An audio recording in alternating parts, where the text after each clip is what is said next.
Big Boss season 9 ரொம்ப ரொம்ப மோசமா போயிட்டு இருக்குன்னே சொல்லலாம். இந்த நிலையில தான் இந்த சீசனுடைய வைல்ட் கார்டு என்ட்ரியும் நடந்திருக்கு. இந்த வைல்ட் கார்டு என்ட்ரில யாருமே எதிர்பார்க்காத வகையில ஒரு கப்பலும் என்ட்ரி ஆக போறாங்க. அவங்க வேற யாருமே இல்ல, சாண்ட்ரா அண்ட் பிரஜன். சோ இவங்க ரெண்டு பேருக்கும் ஆல்ரெடி நல்ல ரசிகர்கள் இருக்காங்கன்னே சொல்லலாம். இந்த ரசிகர்கள் இவங்களை ஏத்துப்பாங்களா, இல்ல இவங்க மேல வச்சிருந்த இந்த நம்பிக்கை அண்ட் இவங்க மேல இருந்த இந்த பார்வை இது எல்லாம் மாறுமா, இதுதான் இவங்களுடைய ரியல் முகமா, இது எல்லாத்தையுமே நம்ம ஷோ பார்த்து தான் தெரிஞ்சுக்கணும். ஆனா அதுக்கு முன்னாடி இது வரைக்கும் யாரெல்லாம் நம்ம சினை சமூகம் சேனலை சப்ஸ்கிரைப் பண்ணலையோ அவங்க எல்லாரும் மறக்காம சப்ஸ்கிரைப் பண்ணிட்டு பக்கத்துல இருக்க பெல் ஐக்கானையும் மறக்காம பிரஸ் பண்ணிடுங்க.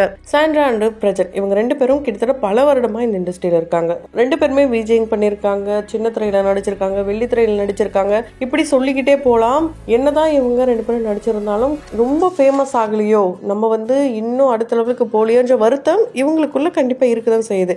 ஏன்னா ஒரு பக்கம் குழந்தைய பார்த்துக்கிட்டு சாண்ட்ரா இருக்காங்க, இன்னொரு பக்கம் அவருடைய கெரியர் growth ஆகணும்ன்றதுக்காக அவங்களுடைய கெரியர் வேண்டாம் அப்படின்னு முடிவு பண்ணி அவருக்காக சப்போர்ட் பண்ணிக்கிட்டு இவங்க வீட்லயும் இருக்காங்க. அவரும் படம் என்னதான் 4-5 படங்கள் நடிச்சிருந்தாலும் அந்த அளவுக்கு ஃபேமஸ் ஆகல, இதுதான் உண்மை. ஆனா சின்ன திரையில சின்ன தம்பி அப்படின்ற சீரியல்ல ரொம்ப ரொம்ப ஃபேமஸ் ஆனாரு. நிறைய பேருக்கு ரொம்ப பிடிச்ச ஒரு ரோலாவே இருந்தது.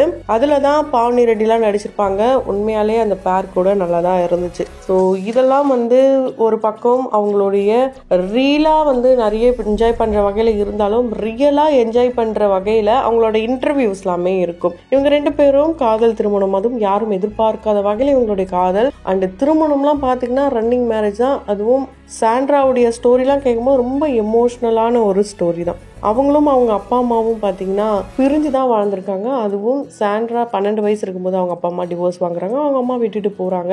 இவங்களுக்கு ஒரு அண்ணன் இருக்காங்க. அண்ணன் சொல்றாரு நம்ம நல்லா வாழ்ந்து காட்டணும் அப்படின்னு சொன்னாலுமே ஒரு எதிர்பாராத விதமா ஒரு ஆக்சிடென்ட் நடக்குது. அந்த ஆக்சிடென்ட்ல அவங்க அண்ணன் இறந்து போறாரு. ஸோ இந்த இறப்புல இருந்து என்ன செய்யறது அப்படின்னு தெரியாமலே ஒரு கேள்விக்குறியோட இருந்திருக்காங்க. அந்த நேரத்துல தான் பிரஜன் சொல்லியிருக்காரு, நீ வா இங்க வந்துரு, நான் பாத்துக்கிறேன் அப்படின்னு சொல்றாரு. இவங்களும் இப்போ இந்த இண்டஸ்ட்ரியில என்னதான் நடிச்சிருந்தாலும் இங்க ஒர்க் பண்ணி இருந்தாலும் இவங்களுக்கு இந்த ஸ்டேட் ரொம்ப ரொம்ப புதுசு. ஸோ இந்த ஸ்டேட்டுக்கு இவங்க எப்படி வரணும்னு கூட தெரியாதாம். தனியா ட்ரெயின் ஏறி வந்துட்டாங்களாம். இங்க வந்ததுக்கு அப்புறம் இவங்க ரெண்டு பேரும் மேரேஜும் பண்றாங்க. ஸோ மேரேஜ் ஆகி கிட்டத்தட்ட 10 வருஷம் இவருடைய கனவுக்காக அவங்க சின்ன திரையிலையும் நடிக்கிறாங்க. ஒரு நடிகையா ஒரு பக்கம் வளர்ந்துட்டு வராங்க. அந்த டைம்ல இவரும் சின்ன திரையில இருந்தாலும் இல்ல நீ அடுத்த லெவலுக்கு போகணும்னா மூவிஸ் பண்ணு, நான் பாத்துக்கிறேன் எல்லாத்தையும் அப்படின்னு சொல்லிதான் 10 வருஷம் இவங்க திருமணமாகி ஒரு வீடு கூட இல்லாம இருந்தாங்களாம். அதுக்கப்புறம் வீடு வாங்குறாங்க. வீடு வாங்கினதுக்கு அப்புறம் சரி எவ்வளவு நாள் தான் இப்படியே இருக்கிறது, நமக்குன்னு குழந்தைங்கள்லாம் வேணாமா அப்படின்னு முடிவு பண்ணி இவங்களுக்கு 2 இப்போ ட்வின் கேர்ள் பேபிஸும் இருக்காங்க. ரொம்ப ரொம்ப சமத்தான குழந்தைங்க அப்படின்ட்டு சமீபத்துல தான் ஒரு இன்டர்வியூல கூட சொல்லியிருப்பாங்க. உண்மையாலேயே பெண் பிள்ளைகளை பெற்றவர்களுக்கு தான் தெரியும் அந்த வாழ்க்கை ரொம்ப ரொம்ப அழகா இருக்கும். அதுக்காக ஆண் பிள்ளைகளை யாரும் தவறாலாம் சொல்லல. பெண் பிள்ளைகள் வீட்டை கொஞ்சம் ரொம்ப பொறுப்பாவே பாத்துக்கிறாங்க. இப்படிலாம் கூட அவங்க சொல்லும் போது ரொம்பவே எமோஷனலாவும் டச்சிங்காவும் இருந்தது. ஸோ இப்போ இவங்க ரொம்ப நல்லா இருக்காங்கன்னா அது எல்லாத்துக்கும் காரணம் இவங்களுடைய உழைப்பு தான். இவரை இப்பவும் என்ன சொல்லுவாங்கன்னா எந்த ஒரு பேக்ரவுண்டும் இல்லாம வந்தவர், ரொம்ப ஸ்ட்ரகிளிங் ஆக்டர் அப்படின்னு சொல்லுவாங்களாம். அதை போல சொல்லும் போது இவருக்கு எந்த ஒரு வருத்தம்லாம் கிடையாதான். ஏன்னா அதான உண்மை. அப்படி இருக்கும்போது நான் எந்த ஒரு பேக்ரவுண்டும் இல்லாம இந்த அளவுக்கு வந்திருக்கணும் போது ரொம்ப சந்தோஷம் அப்படின்னு சொல்லியிருக்காங்க. இவங்களுடைய திருமணத்துக்கு அப்புறமா இவங்க அம்மா இவங்களாம் நல்லா பாத்துக்கலையாம். ஒரு நர்ஸ் தான் இருந்திருக்காங்க, சி செக்ஷன் தான். ஸோ இவரு movies and shooting, night shoot இப்பெல்லாம் போனதும் தனியாலா இவங்க பிரெக்னன்சி டைம்ல இருந்திருக்காங்க. ரொம்பவே ஒரு டிப்ரெஷன் ஸ்டேட்ல தான் இருந்திருக்காங்க.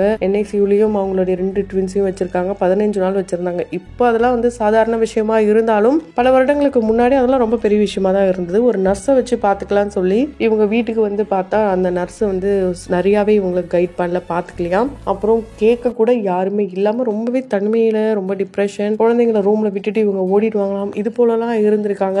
அதுக்கப்புறம் 1 வயசு ஆகுது, இன்னும் டென்ஷன், 2 வயசு ஆகுது, இன்னும் பிரஷர், 3 வயசு ஆனதுக்கு அப்புறம் அந்த குழந்தைங்க இவங்களை புரிஞ்சுக்க ஆரம்பிச்சிருக்காங்க. இப்போ இவங்களுக்கு என்ன தேவை அப்படின்றது கூட அந்த குழந்தைங்க தெரிஞ்சுக்கிட்டு எடுத்துட்டு கொடுப்பாங்களாம். அந்த அளவுக்கு ரொம்பவே பொறுப்பான பெண் பிள்ளைகளா வளர்ந்துட்டு வராங்க. சின்ன சின்ன குழந்தைங்க தான். சின்ன வயசுல அம்மாவுடைய ஒரு அன்பே கிடைக்காம இருந்த இவங்களுக்கு தன்னுடைய குழந்தைங்களுக்கு முத்தான்பையும் கொடுக்கணுன்றதுக்காக தான் இவங்க இப்போ இந்த இண்டஸ்ட்ரிக்கு பிரேக் விட்டு இருந்தாங்க.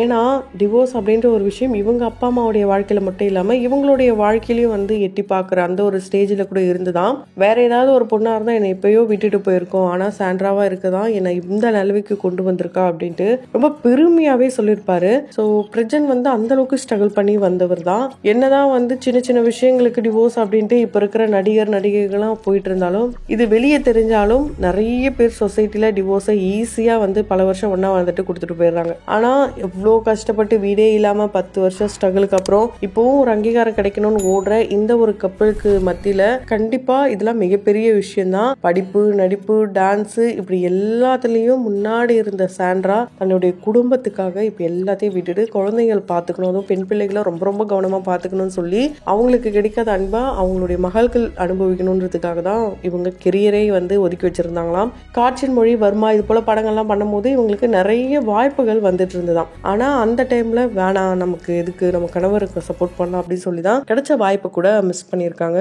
ஸோ இப்படி இப்போ வந்து பசங்க வளர்ந்ததுனால திரும்ப ரீஎன்ட்ரி கொடுக்கறதுக்காக சாண்ட்ரா வந்திருக்காங்க. உண்மையாலே அது ஒரு நல்ல விஷயம் தான். ஏன்னா ஒரு நல்ல நடிகையை வந்து இது வரைக்கும் இந்த இண்டஸ்ட்ரி மிஸ் பண்ணிட்டு இருந்தது. இதுக்கப்புறம் அந்த வாய்ப்பு இன்னும் நல்லா கிடைக்கும் அப்படின்னு சொல்லலாம். ஏன்னா பிரஜன் அண்ட் சாண்ட்ரா இவங்க 2 பேருமே இந்த ஷோக்குள்ள வரப்போறாங்க. ஆல்ரெடி வெளியே தனித்தனியா வந்தவங்க உள்ள வந்ததுக்கு அப்புறம் ஒன்னு சேர்ந்து ஆடிட்டு இருக்காங்க. இவங்க வரும்போதே ஒன்னாதான் வராங்க. கண்டிப்பா போகும்போதும் ஒரு நல்ல ஒரு பேரோட போவாங்க அப்படின்னு எதிர்பார்க்கலாம். ஏன்னா பிரஜனை பொறுத்த வரைக்கும் ரியாலிட்டி என்னன்றது அவருக்கு ரொம்ப நல்லா தெரியும். இந்த இண்டஸ்ட்ரியை ரொம்ப நல்லாவே புரிஞ்சு வச்சிருக்காரு. மக்கள் மனசு என்ன அப்படின்றதையும் தெரிஞ்சு வச்சிருக்காரு. அண்ட் எல்லாத்தையுமே ரொம்ப வந்து பாசிட்டிவா அண்ட் ரொம்ப யதார்த்தமா ரொம்ப ரொம்ப மெச்சூர்டா ஹேண்டில் பண்ற ஆளு பிரஜன். ஸோ அதனால கண்டிப்பா அவரு ஃபினாலே வரைக்கும் போறதுக்கான வாய்ப்புகள் இருக்கு. சாண்ட்ரா ஒரு ரொம்பவே எமோஷனல் டைப். ஸோ அவங்க இந்த சிச்சுவேஷன் நடக்க போற எல்லாத்தையும் எப்படி ஹேண்டில் பண்ண போறாங்கன்னு தெரியல. அண்ட் புதுசா வைல்ட் கார்டு என்ட்ரி ஆகுறாங்கன்னா அவங்கள எல்லாரும் உள்ள இருக்கிறவங்க வேற மாதிரி தான் பார்ப்பாங்க. அதுலயும் இவங்க கப்புள் வேற, இன்னும் எப்படிலாம் நடக்க போகுதுன்னு தெரியல. ஸோ சீனியர்ஸ் தான் உள்ள போறாங்க. அது மட்டும் கிடையாது, இன்னும் 2 பேர் போறாங்க. அவங்கள பத்தியும் நம்ம சேனல்ல தொடர்ந்து பார்க்கலாம். அது மட்டும் இல்லாம இதுதான் முதல் தடவை கிடையாது கப்பலா போறது. ஆல்ரெடி சீசன் 2ல பாலாஜியும் அவங்களுடைய மனைவி வந்திருந்தாங்க. அதுக்கப்புறம் அவங்களுடைய குடும்பம் என்னாச்சுன்ட்டு எல்லாருமே பார்த்துட்டு இருந்தோம். ஸோ அந்த மாதிரி எதுவுமே நடக்காம ரொம்ப ரொம்ப ஒரு டீசென்டான கேமா இவங்க மாத்துவாங்க அப்படின்னு எதிர்பார்க்கலாம். ஸோ நீங்க இந்த பேரை பத்தி என்ன நினைக்கிறீங்க? மிஸ் திருவன்றம் அப்படின்னு பட்டெல்லாம் வாங்கியிருக்காங்க, சைல்டு ஆர்டிஸ்டா நடிச்சிருந்து இப்போ வரைக்கும் இண்டஸ்ட்ரியில ஒரு நல்ல பேரோட இருக்கிறவங்க உள்ள போயிருக்காங்க. ஸோ இவங்களை பத்தி நீங்க என்ன நினைக்கிறீங்க? உங்களுடைய கருத்துக்களை கமெண்ட் பாக்ஸ்ல மறக்காம கமெண்ட் பண்ணுங்க. தொடர்ந்து வீடியோஸ்லாம் பார்த்து என்ஜாய் பண்ணணும்னு நினைச்சீங்க உடனே சேனலை சப்ஸ்கிரைப் பண்ணிட்டு பக்கத்தில் இருக்க பெல் ஐக்கனையும் மறக்காம பிரஸ் பண்ணிடுங்க.